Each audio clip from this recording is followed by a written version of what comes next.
Hello everyone, स्वागत आहे तुमचं आमच्या एका नवीन व्हिडिओमध्ये. आणि मी पुष्कर, तुमचा ऍडमिशन काउन्सिलर व्हिजिट स्टुडंट. या व्हिडिओमध्ये तुम्हाला सांगणार आहे की मराठा स्टुडंट कुठे येऊन चूक करता आणि त्यांच्या ऍडमिशन मध्ये कुठं प्रॉब्लेम येतो.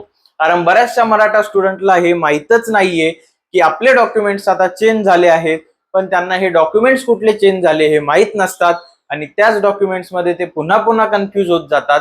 परिणामी त्यांना ऍडमिशनच्या वेळी ओपन मध्ये सिलेक्ट व्हावं लागतं. ओपनचा कट ऑफ थोडा हाय जातो, त्यामुळे त्यांना त्यांच्या कॅटेगरीचे बेनिफिट्स मिळत नाही. चॅनलवर जर तुम्ही नवीन असाल तर चॅनलला सबस्क्राईब व व्हिडिओला लाईक करायला विसरू नका. डिस्क्रिप्शन बॉक्समध्ये व्हॉट्सअप ग्रुपची लिंक दिली आहे, त्या लिंकवर क्लिक करून आमच्या व्हॉट्सअप ग्रुपला जॉईन व्हायला विसरू नका, ज्यामध्ये तुम्हाला सीईटी सेल कडनं येणारे डेली अपडेट्स असतील किंवा कुठलेही इम्पॉर्टंट डेट्स असतील, हे सर्व तुम्हाला त्यात सांगितलं जातं. डिस्क्रिप्शन बॉक्समध्ये ॲपची सुद्धा लिंक दिली आहे, त्या ॲपच्या लिंकवर क्लिक करून तुम्ही आमचं ॲप सुद्धा डाउनलोड करू शकतात, ज्यामध्ये महाराष्ट्राचे जे टॉपर विद्यार्थी राहिलेत, सीओईपी व व्हीजीटीआय मध्ये ज्यांचं शिक्षण झालंय, असे विद्यार्थी तुम्हाला 1-to-1 सेशन्स देत असतात, 1-to-1 पर्सनलाइज काउन्सिलिंग करत असतात. काउन्सिलिंग म्हणजे फक्त कॉलेज लिस्ट नाही तर देणं नाही.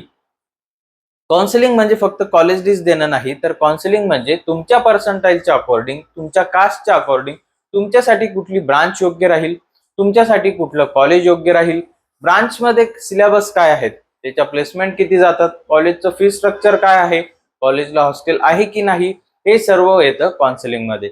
पण बरेचसे काउन्सिलर फक्त कॉलेज लिस्ट देऊन मोकळे होतात आणि यालाच तुम्हाला वाटतं की हीच आपली काउन्सिलिंग आहे. तर हे तसं नसतं. 1-to-1 सेशन्स होत असतात, सर्व काही तुम्हाला 1-to-1 गायडन्स मिळत असतात. इव्हन लास्ट इयर आम्हाला एका नामांकित संस्थेकडून महाराष्ट्राचा बेस्ट काउन्सिलर अवॉर्ड सुद्धा मिळाला आहे. त्यामुळे कोणीही टेन्शन घ्यायचं नाही.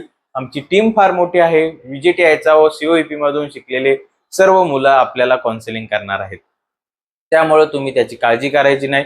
1-to-1 सेशन मात्र तुमचे शेड्यूल होत राहतील.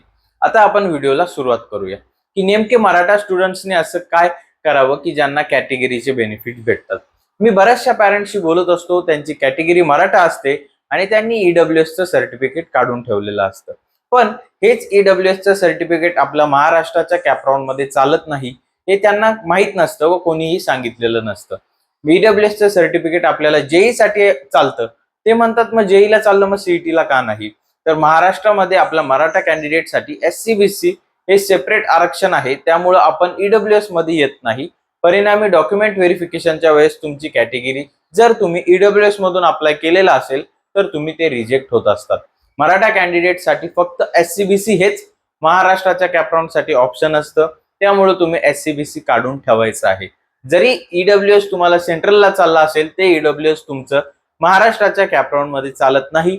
डॉक्युमेंट व्हेरिफिकेशनच्या वेळेस तुम्ही रिजेक्ट होत असतात. ही गोष्ट तुम्हाला माहित नसते. एससीबीसी सोबत तुम्हाला कास्ट सर्टिफिकेट असेल, कास्ट व्हॅलिडिटी व नॉन क्रिमिलियर हे सर्व डॉक्युमेंट्स लागत असतात.